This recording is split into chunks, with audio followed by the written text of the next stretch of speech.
Hallelujah hallelujah. Hallelujah. जब हम प्रार्थना करते हैं तब हमें हमेशा सब कुछ पता नहीं होता। बाइबल कहती है जब हम प्रार्थना करते हैं तब हमें सब कुछ पता नहीं होता। कुछ परिस्थितियां स्थितियों के विषय में हमें क्या कहना चाहिए, लेकिन परमेश्वर पवित्र आत्मा के द्वारा हमें सिखाता है कि क्या कहना है और किस तरह से सही रीति से और प्रभावी रूप से प्रार्थना करनी चाहिए। यही कारण है कि प्रार्थना में समय, ध्यान और अपनी उपस्थिति में परमेश्वर की महत्वपूर्ण महिमा में उपस्थिति को पहचानना। अन्य भाषाओं में प्रार्थना करने पर ध्यान दो। जब हम अन्य भाषाओं में प्रार्थना करते हैं और तब हम परमेश्वर के वचन के अनुसार जब हम अन्य भाषाओं में प्रार्थना करते हैं, अपने ध्यान को भंग होने नहीं देते। क्योंकि जब हम अन्य भाषाओं में प्रार्थना करते हैं तब हम परमेश्वर की उपस्थिति में भविष्यवाणियां करते हैं, घोषणाएं करते हैं। और परमेश्वर का जन कहता है अन्य भाषाओं में प्रार्थना करने पर ध्यान दो, ध्यान भंग मत होने दो। क्योंकि बहुत बार जब हम प्रार्थना करते हैं अन्य भाषाओं में तो हमारा दिमाग सोचता है, क्योंकि हमारा मुंह बोलता है, हमारा दिमाग, हमारी बुद्धि सोचती है कि क्या बड़बड़ा रहा है, क्या बोल रहा है, और हमारा मुंह चिल्ला रहा है।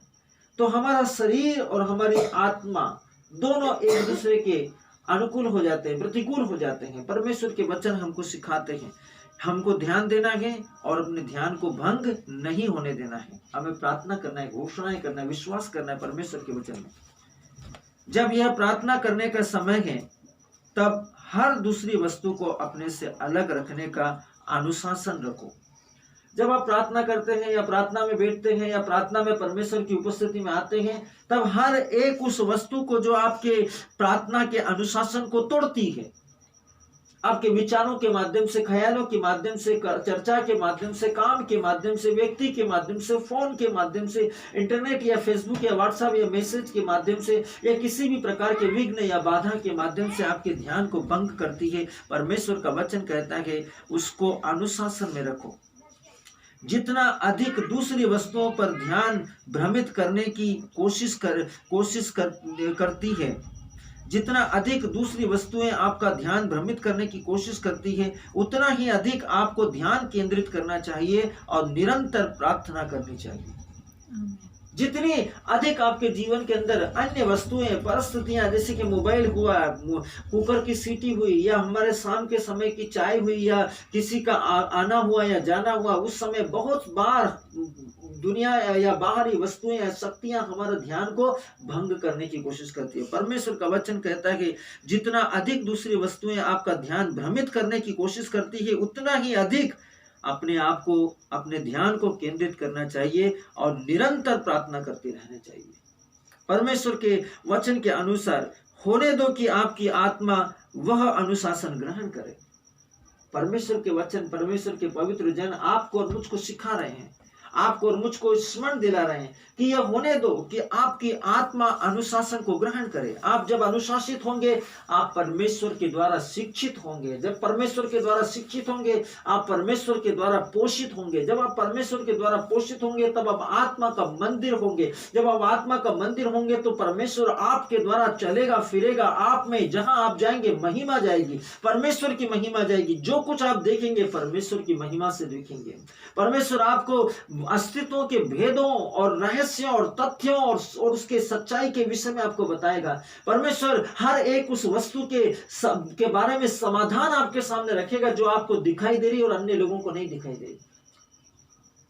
कौन सी वस्तु आपके लिए भली है, कौन सी वस्तु आपके लिए भली नहीं है, कौन सा व्यक्ति आपसे जो बात कर रहा है, या आपके घर में है, या आपके इर्द गिर्द है, या आपके परिवार में आ रहा है, जा रहा है, उसके भीतर किस प्रकार का स्पिरिट, आत्मा काम कर रहा है। परमेश्वर का वचन उस अनुशासन के द्वारा जो आपके अंदर परमेश्वर का है आपको गाइड करेगा, आपको सिखाएगा। क्योंकि पवित्र आत्मा यही तो हमारी जिंदगियों के अंदर करता है। परमेश्वर ने कहा जब वो सत्य का आत्मा आएगा, वो तुम्हें सब कुछ बताएगा जो मैंने तुम्हें कहा है, और जो कुछ मैंने तुमसे कहा है वो तुम्हें सिखलाएगा और तुम्हारे बंधनों को खोलेगा। परमेश्वर का वचन कहता है, परमेश्वर का वचन हमारी भ्रांत धारणाओं का खंडन करता है। जब हम प्रार्थना में लगे रहते हैं तब आत्मा में वचन क्या करता है, परमेश्वर का वचन हमारी आत्मा में क्या करता है। जब हम आत्मा में वचन को पढ़ते हैं और जब परमेश्वर का वचन हमारी आत्मा में आता है तो वो क्या करता है, भ्रांत धारणाओं का खंडन करता है, दृष्टिकोण को बदलता है, देखने का दृष्टिकोण, सोचने का दृष्टिकोण, बुद्धि का दृष्टिकोण, समझ का दृष्टिकोण, चीजों को पहचानने का, कौन सी चीज जीवित है, कौन सी वस्तु मरी हुई है, पवित्र आत्मा हमको बताता है। जब हम पवित्र आत्मा के अनुशासन को ग्रहण करते हैं, वचन कहता है आपकी आत्मा वह अनुशासन ग्रहण करे, फिर आप प्रार्थना के प्राथमिक उद्देश्य को प्राप्त करेंगे। प्रार्थना के प्राथमिक उद्देश्य को, जिसके लिए आप प्रार्थना के लिए आए हो, उसको आप प्राप्त करोगे, जो कि आपकी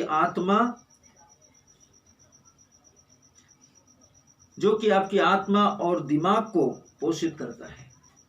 जब आप परमेश्वर से आत्मा में पवित्र आत्मा के द्वारा पाएंगे, जो आपकी प्राथमिक अभिलाषा है, प्राथमिक प्रार्थना है, व्यक्तिगत प्रार्थना है, ये आपकी औपचारिक प्रार्थना है, उन प्रार्थनाओं को परमेश्वर आपके दिमाग में और आपकी आत्मा में पोषित करना शुरू करेगा। जब तक कि परमेश्वर के विचार आपके विचार न बन जाए, बाइबल कहती है परमेश्वर के पवित्र जन के अनुसार, जब तक कि परमेश्वर के विचार आपके विचार न बन जाए और आप उसके वचन आपके वचन न बन जाए, अपने होठों पर निश्चित रचनात्मक वचन परिणाम उत्पन्न करते रहे।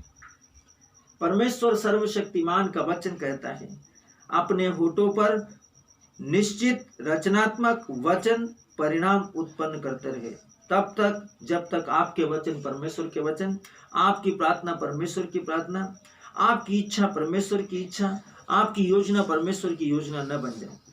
बाइबल कहती है जिसे प्रार्थना के ऐसे क्षणों में आत्मा आपके पास लाता है, जब आप प्रार्थना में परमेश्वर के साथ में बैठते हैं, प्रार्थना समाप्त होने पर भी परमेश्वर के साथ कुछ समय व्यतीत करते हैं, तब आत्मा जो चाहता है कि वो आपके साथ में अपनी संगति बनाए रखे, आपको वो वचन के भेद और रहस्य आपके वो प्रकट करेगा। मेरे प्रिय, परमेश्वर प्रार्थना के कुछ निकट आपकी आत्मा को पोषित करने के लिए पर्याप्त नहीं है। हर एक व्यक्ति के जीवन में जब हम प्रार्थना में बैठते हैं तो कुछ समय या कुछ टाइम जो हम परमेश्वर के सामने बैठते हैं और हम सोचते हैं कि परमेश्वर का आत्मा हमें पोषित करेगा, वो हमारे लिए पर्याप्त नहीं है। हमारे लिए प्रार्थना में 1 घंटा या 2 घंटा या 10 मिनट या 15 मिनट हमारी आत्मा और शरीर और बुद्धि को और ज्ञान को और समझ को और हमारी भ्रांत धारणाओं को पोषित करना और उससे बाहर उन भ्रांत धारणाओं का खंडन कर वास्तविक सत्य के ओर, सच्चाई की ओर, सत्यनिष्ठा की ओर, अधर्म से पवित्रता की ओर, धार्मिकता की ओर मुड़ जाने में पवित्र आत्मा हमारी आत्मा को पोषित और गाइड नहीं कर पाएगा, हमें समझ और बुद्धि नहीं दे पाएगा। क्यों? क्योंकि हमारा जो समय है वो सीमित है। हम परमेश्वर को सीमित समय दे रहे हैं, परमेश्वर को उतना समय, पर्याप्त समय नहीं दे रहे अपने आप को सिखाने के लिए। इस बात पर ध्यान दे। परमेश्वर का वचन कहता है कि पर्याप्त समय दे परमेश्वर को। आपको परमेश्वर को समय और ध्यान देने की आवश्यकता है। जब आप परमेश्वर को समय और ध्यान देंगे, जब आप परमेश्वर पर ध्यान देंगे, जब आप परमेश्वर को समय देंगे, तब आपके लिए परमेश्वर सब कुछ करेगा आत्मा में, परमेश्वर के वचन के अनुसार। प्रार्थना में पवित्र आत्मा के द्वारा कुछ बातें आपके लिए और आपके अंदर की जाती है। जब आप प्रार्थना करते हैं तब पवित्र आत्मा के द्वारा कुछ बातें आपके लिए और आपके अंदर की जाती है। कुछ बातें आपके लिए होती है और कुछ बातें आपके अंदर होती है। जो आपके अंदर होती है वो आपके पारिवारिक, मानसिक, शारीरिक, आत्मिक और सामाजिक जीवन, व्यक्तिगत जीवन के लिए और विश्वास के जीवन के लिए होती है। और कुछ बातें जो है वो आपके अंदर होती है, आपके बाहर होती है, जो आपके समाज को, आपके दृष्टिकोण को, आपके दृष्टिकोण के द्वारा बदलता है, आपके समझ के द्वारा बदलता है, आपकी परिस्थितियों के द्वारा बदलता है। इसी कारण परमेश्वर का जन कहता है प्रार्थना में पवित्र आत्मा के द्वारा कुछ बातों के लिए अपने अंदर, कुछ बातें आपके अंदर की जाती है, परमेश्वर के द्वारा आपके अंदर की जाती है कुछ बातें। आप इतने पोषित और बदल जाते हैं कि आपके बात करने का तरीका और आपके शब्दों का चुनाव, आपका चरित्र और बर्ताव प्रभावित होता है। आपके बात करने का तरीका, शब्दों का चुनाव, बर्ताव और तरीका। आप एक सांसारिक व्यक्ति नहीं दिखाई देते, आप एक सिद्ध और महिमा में भव्य और परमेश्वर के अनुग्रह के बादल से घिरे हुए, परमेश्वर का बादल जो पानी से भरा हुआ है, अनुग्रह के पानी से, पवित्र आत्मा के जल से, जो महिमा के सोते से भरा हुआ है, उस जल के सोते से, स्रोत से, भजन से, आध्यात्मिक गीतों से, परमेश्वर की बुद्धि और सिद्ध ज्ञान से आप भर जाते हैं। और यही कारण है कि आपके सोचने का, बोलने का, कहने का, बर्ताव करने का और लोगों के साथ में व्यवहार करने का तरीका बदल जाता है। परमेश्वर का वचन कहता है वो चरित्र और बर्ताव को प्रभावित करता है। अपने आप को उपलब्ध कीजिए ताकि इस तरह का पोषण किया जा सके। जब आप अपने आप को परमेश्वर के सामने उपलब्ध करते हैं, कैसे? प्रार्थना में, विश्वास के साथ, तब आप परमेश्वर के द्वारा पोषण किए जा सकते हैं। जैसे कि आप प्रार्थना को एक जीवन शैली बनाते हैं, रोज परमेश्वर के साथ अपना समय देकर परमेश्वर के साथ संगति करते हैं, परमेश्वर के साथ में संगति करते हैं। जैसे हमारे जीवन शैली है, सुबह 6 बजे उठना, 6 बजे के बाद उठकर अपना ब्रश करना, अपना परिवार का, घर का काम करना, बच्चों का काम करना, नाश्ता बनाना, खाना बनाना, ये हमारी दिनचर्या है। परमेश्वर का वचन चाहता है कि उस दिनचर्या में हमारे सबसे महत्वपूर्ण जीवन का अंग हो प्रार्थना, परमेश्वर के साथ व्यक्तिगत प्रार्थना, परमेश्वर के साथ पारिवारिक प्रार्थना, परमेश्वर के साथ सामाजिक प्रार्थना, परमेश्वर के साथ अपने भाई बहनों को समय देना, परमेश्वर के साथ वचन को शेयर करना। हर एक वो व्यक्ति जो आपको मिलता है, आप उससे कम से कम एक वचन बोले। जो आपसे बात नहीं करते उनके लिए प्रार्थना करें, प्रभु इनकी आत्माओं को बदल, इनके हृदयों को बदल, इनके मनों को बदल, इनके दिलों को बदल। इनमें जो भी बुरी आदतें हैं, बुरी इच्छा शक्ति है, बुरे विचार है, प्रभु अपने आत्मा के द्वारा मैं तेरे नाम से प्रभु विनती करता हूं, मैं इनके लिए रोता हूं, प्रभु तू इनके हृदयों को बदल। जब आप परमेश्वर के साथ प्रार्थना में समय देते हैं, परमेश्वर आपके जीवन को बदलता है। परमेश्वर का वचन हमको सिखाता है और हम परमेश्वर के साथ अपनी वास्तविक संगतता में प्रभु ईश्वर के साथ प्रार्थना कर सकते हैं। हमारे आज के विषय के साथ, प्यारे पिता, प्रार्थना में आत्मा के द्वारा आपके साथ सहभागिता करने की सुविधा के लिए आपका धन्यवाद।